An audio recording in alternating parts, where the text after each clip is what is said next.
Em 1727, poucas semanas antes de sua morte, um dos homens mais famosos da época está ocupado queimando caixas cheias de seus manuscritos.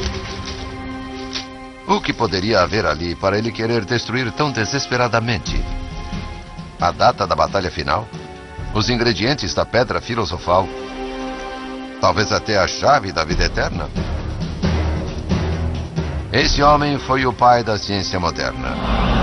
Ele descobriu os segredos da gravidade, mas parece que maçãs caindo não estavam no topo de sua lista de prioridades. Ele passou a vida estudando secretamente a arte milenar da alquimia, códigos na Bíblia e o momento do fim do mundo. Ele era capaz de ser absolutamente centrado em alguma coisa e obcecado. Ele era uma figura grandemente contraditória. Por que tanto segredo? E o que ele tinha a esconder? É o que vamos saber ao abrirmos os arquivos confidenciais de Sir Isaac Newton.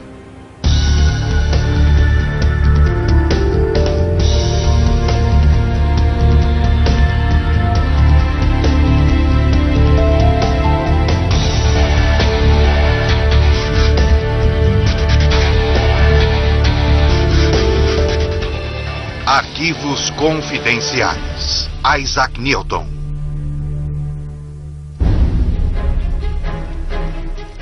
Destruir seus manuscritos antes de morrer foi o último ato da vida de segredos de Isaac Newton. Para descobrir o que ele queria esconder tão desesperadamente, precisamos voltar aos seus dias de juventude. O ano é 1661. Com 18 anos, o jovem Isaac Newton deixa sua casa para cursar a Universidade de Cambridge. Rob Iliffe passou mais de 25 anos estudando os manuscritos de Newton. Em dado momento, no início de 1664, ele assiste a palestras matemáticas de Isaac Barrow. E fica bem claro que, mesmo tão moço, ele é capaz de fazer pesquisas totalmente independentes e originais. Em 1665, a peste negra é uma epidemia espalhando-se a partir de Londres. Newton deixa Cambridge e viaja 160 quilômetros para o norte, para Woolsthorpe, procurando proteção em casa de sua família. Durante os 2 anos que passa ali, ele inventa o cálculo, faz grandes descobertas sobre a natureza da luz e a fatídica maçã supostamente cai, fazendo-o criar a teoria da gravidade. No seu retorno a Cambridge, Newton descobriu leis fundamentais que governam o universo. Mas nada disse a ninguém. Uma das coisas interessantes sobre Newton é que ele faz uma obra importantíssima e depois é capaz de largar os papéis debaixo da cama e esquecê-los. Newton é muito reservado e não tem interesse em partilhar sua obra com o mundo que viria a ser afetado por ele. O professor Michael Fitzgerald o estudou exaustivamente. Ele tinha pouquíssimas relações sociais e baixa empatia. Era desconfiado, paranoico, cruel e sádico, mas tinha uma enorme capacidade de hiperfoco, de fazer perguntas fundamentais, conduzir experimentos persistindo na questão até encontrar uma resposta. Essa capacidade única de hiperfoco atrai a atenção do seu professor de matemática, Isaac Barrow. Ele começa a promover Newton entre os colegas. O modo como alguém se tornava conhecido em meados do século XVII não é o mesmo de hoje. Era algo pessoal. Seu trabalho era mostrado a vários luminares, e eles reconheciam que você era uma figura importante na profissão. E foi o que aconteceu a Newton. Isaac Barrow começou a mandar um dos 2 trabalhos feitos por Newton, e um pequeno grupo fica então sabendo que essa pessoa é um matemático de talento. E todo matemático da época quer a honra de se tornar membro da recém-fundada Royal Society. Keith Moore é bibliotecário da Royal Society hoje. Em 1660, quando a Royal Society foi fundada, era uma faculdade para a melhoria do conhecimento natural. Membros da época de Newton incluíam cientistas eminentes, como Robert Boyle, Christopher Wren e Edmund Halley. Eles estão interessados em ouvir as ideias desse jovem cientista renegado, mas conseguir que o reservado Newton se envolva não é tarefa simples. Ele se torna mais brilhante e ainda mais solitário. Newton trabalha obsessivamente. É recluso e escreve grande quantidade de material que ninguém vê. Esse é o conhecimento que ele está desenvolvendo para si próprio. Andrew Gregory é especialista em história da ciência. Creio que ninguém descreveria Newton como popular e cordato em nenhum momento de sua vida. Ele é muito obsessivo sobre seu trabalho e, fora dele, poucas coisas atraem seu interesse. Newton permanece trancado em seus aposentos, falando apenas com poucos homens que ele respeita, tais como Barrow. E é outra intervenção de Isaac Barrow que finalmente impele Newton a sair do recato para a evidência. Newton é a primeira pessoa em 1667 ou 1668 a fazer um telescópio refletor de trabalho. Ele o mostra a Isaac Barrow, que envia o telescópio refletor de Newton à Royal Society. O telescópio de Newton é revolucionário porque é 10 vezes menor que os telescópios equivalentes da época. Estes eram telescópios refratores que usavam lentes para aumentar objetos. Quanto maiores as lentes, melhor o aumento. Mas para ver pontinhos de luz como planetas e estrelas, eles tinham de ser enormes. O telescópio de Newton usa espelhos em vez de lentes. Esses telescópios refletores podiam ser muito menores para ter o mesmo aumento, sendo muito mais fáceis de usar.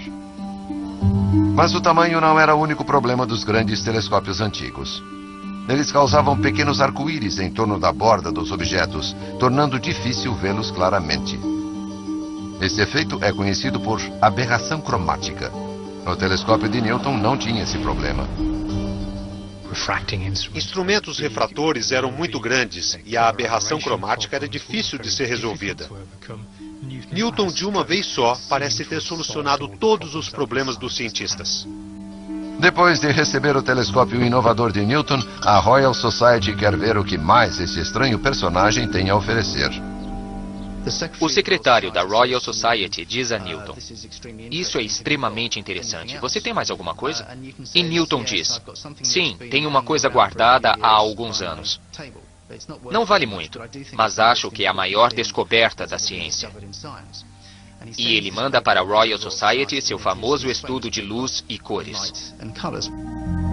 Esse estudo que Newton vinha mantendo em segredo era a descoberta que o levou a usar espelhos em vez de lentes em seu telescópio.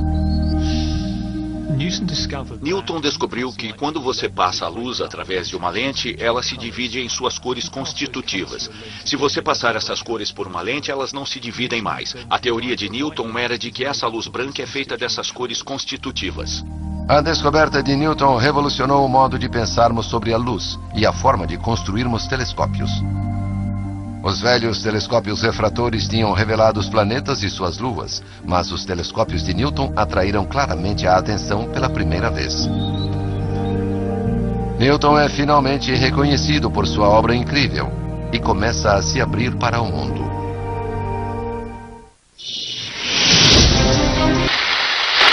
Continuamos assistindo Arquivos Confidenciais no Nat Geo.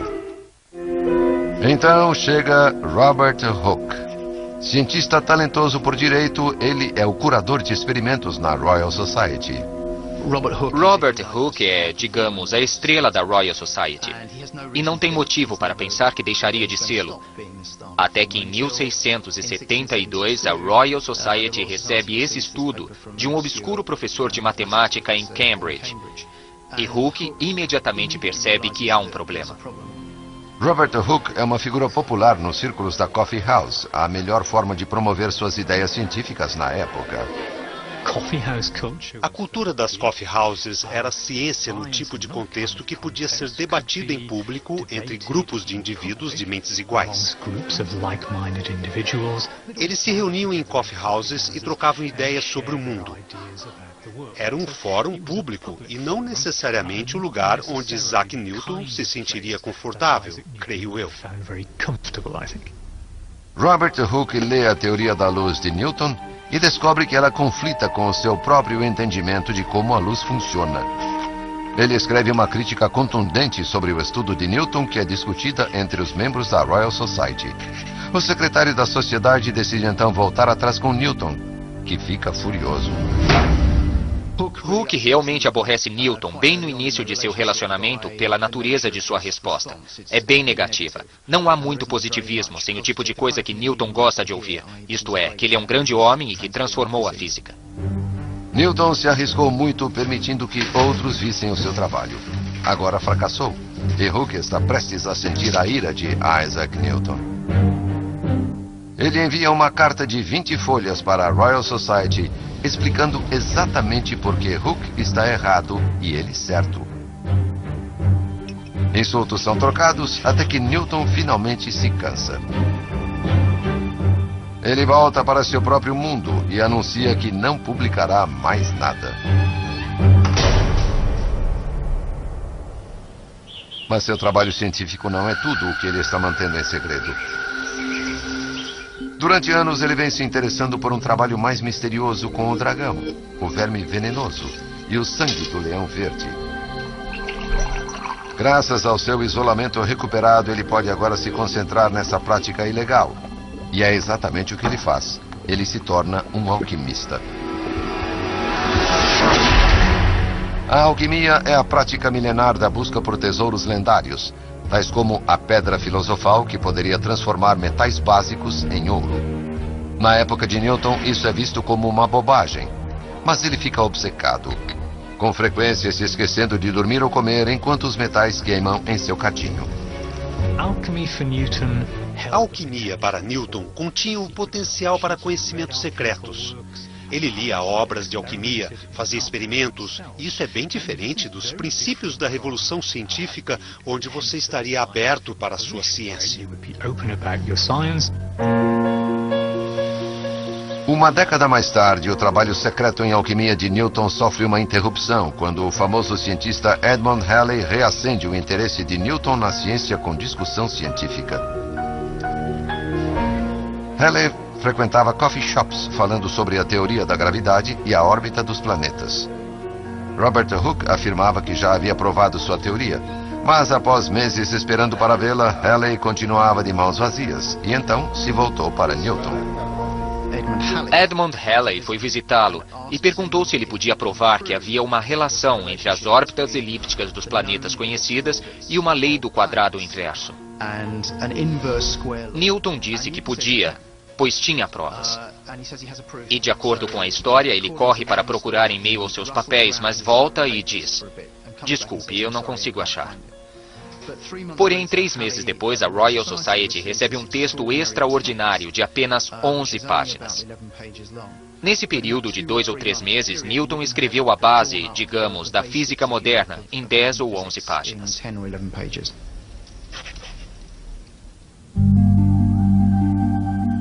Halley encoraja Newton a liberar essas páginas oficialmente, transformando-as em um livro, para que o mundo soubesse o que ele havia feito. Sua lisonja faz com que Newton publique sua teoria da gravitação, assim como outras leis, descrevendo como o mundo funciona em seu maior manuscrito científico, o Principia Mathematica, em 1687. O Principia é apenas um livro, mas que livro! Um dos melhores, uma das maiores obras científicas já publicadas e um dos livros mais importantes culturalmente já impressos. Creio que finalmente as pessoas reconheceram o Principia Mathematica, sua grande obra como base da ciência moderna.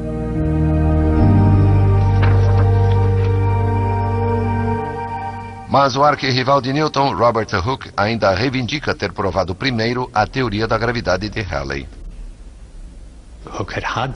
Entretanto, Hooke achava que não podia usar a matemática para explicar adequadamente o que acontecia nos movimentos planetários.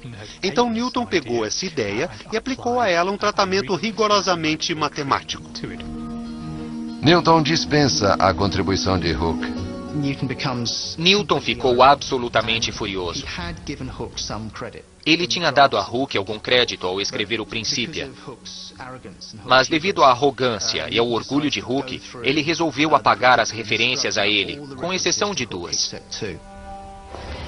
Mas em 1703, Robert Hooke morre. A vida de Newton mudou da noite para o dia. Ele publica outro grande trabalho, um follow-up de seu primeiro artigo sobre ótica 30 anos após a pesquisa original. Após a morte de Robert Hooke, Newton domina as atas da Royal Society durante os anos seguintes até sua morte, em 1727. Mas alguns especialistas acham que há mais que apenas Robert Hooke nos segredos de Newton. O professor William Newman é um importante especialista no trabalho alquímico de Newton. Em 2010, Newman fez uma descoberta que o convenceu de que as teorias sobre a luz de Newton foram inspiradas por seu trabalho em alquimia. Como Newton pensava na luz como uma composição de glóbulos materiais, como ele chamava, era algo perfeitamente natural e óbvio pensar em analisar a luz da mesma forma que alguém analisaria de substâncias químicas. Se Newton quiser manter sua reputação, o segredo é essencial. A alquimia de Newton é algo que a maioria das pessoas teria achado fraudulenta. Elas imaginariam por que motivo ele trabalhava tanto em algo que quase todos pensavam ser obra de falsificadores e idiotas. Newton se interessava por essas coisas. Bem, ele ainda era uma figura eminente e acho que seria considerado esquisito. Confidenciais no Nat Geo. O fato de um dos cientistas mais famosos do mundo ser um ávido alquimista parece uma enorme contradição. Mas as contradições não terminam aí. Newton tem um interesse ainda mais surpreendente. É obcecado por códigos secretos e profecias da Bíblia. E isso poderia lhe custar o emprego, ou mesmo sua vida. Nos últimos 20 ou 30 anos, temos uma imagem de Newton que está muito interessado em ideias religiosas. Ele decide que vai fazer pela teologia o que ele fez pela matemática e pela física. E como protestante radical, passou no protestantismo normal radical por algo muito anormal. Ele precisa passar 5 ou 6 horas todos os dias em estudos religiosos. Ele escreve mais sobre as escrituras do que sobre ciência e alquimia combinadas. A obra de Newton sobre estudos bíblicos é o exame dos primeiros textos religiosos e sua dissecação. Ele tem uma mente analítica e gosta de examinar os registros da Igreja e a Bíblia. Newton é particularmente obcecado pelo Livro das Revelações e crê que ele contém informações secretas sobre o fim do mundo. Para Newton, existem pessoas, incluindo ele mesmo, que conhecem a verdade e são sempre perseguidas. Às vezes martirizadas, às vezes exiladas e às vezes têm de manter sua obra em privacidade. Mas no final, quando chegar o dia do julgamento final, essas pessoas herdarão a terra. Nos campos da ciência aparentemente não relacionados, da alquimia e teologia, Newton aplica a mesma busca obsessiva para a verdade de cada um. Com exceção de 2 ou 3 pessoas, durante a vida de Newton, ninguém sabe o que ele pensa e em que ele acredita. Newton está convencido de que a ele apenas foi dado o dom de descobrir os mistérios do universo, seja através da ciência, da religião ou da alquimia, e mantém um manto de segredo sobre as três. Mas deve ter havido alguma coisa que Newton queria mais que tudo esconder e que levou para o túmulo. Sabemos que ele destruiu centenas de papéis semanas antes de sua morte. Existem 2 fontes dizendo que Newton queimou algum material antes de morrer. Na primeira, alguém afirma ter visto Newton queimar grande quantidade de material antes de morrer, que quase certamente deveria ser referente à teologia. Mas não sabemos por que ele faria isso, já que o material deixado é herético de qualquer forma. Não podemos imaginar o que seria pior a ponto de ele querer queimar. Acho que ele queimou alguma coisa de alquimia, porque a vasta quantidade de notas de alquimia é de autoria de outras pessoas. E deve haver milhares de palavras de reflexão de Newton que ficaram perdidas para nós. Os papéis que Newton queimou antes de morrer poderiam ser cópias de material existente que ele queria jogar fora. Mas, dado seu interesse em alquimia e teologia, alguns pesquisadores suspeitam de alguma coisa mais bizarra. Hoje, esse ato desafiador pode parecer extremo, mas o professor Michael Fitzgerald acredita que foi impulsionado pelas condições de Newton.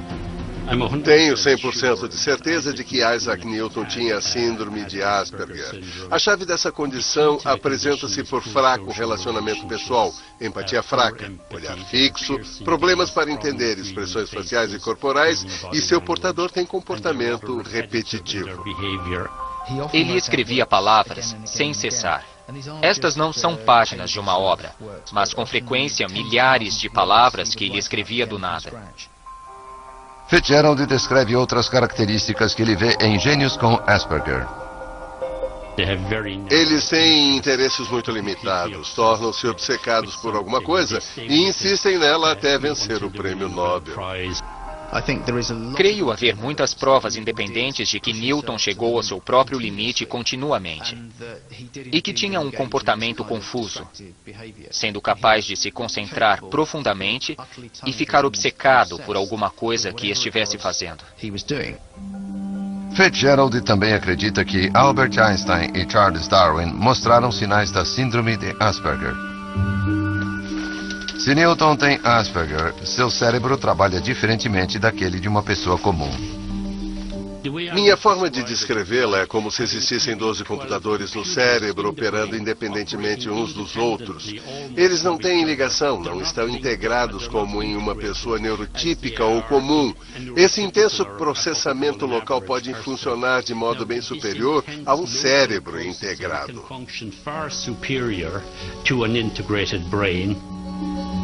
A síndrome de Asperger não apenas ajuda a explicar o gênio de Newton, como o seu aparentemente disparatado interesse em teologia, alquimia e física. Diferentes áreas de seu cérebro trabalhando independentemente, mas cada uma delas com intenso poder local. Ele é uma figura grandemente contraditória e isso é muito comum em gênios. Eles têm o seu lado científico e seu lado irracional voltado para o oculto ou assuntos espirituais. Isso é completamente bizarro, mas é muito comum em pessoas com a síndrome de Asperger ter essa divisão. Fitzgerald acha que a vida de Newton teria sido bem diferente sem Asperger.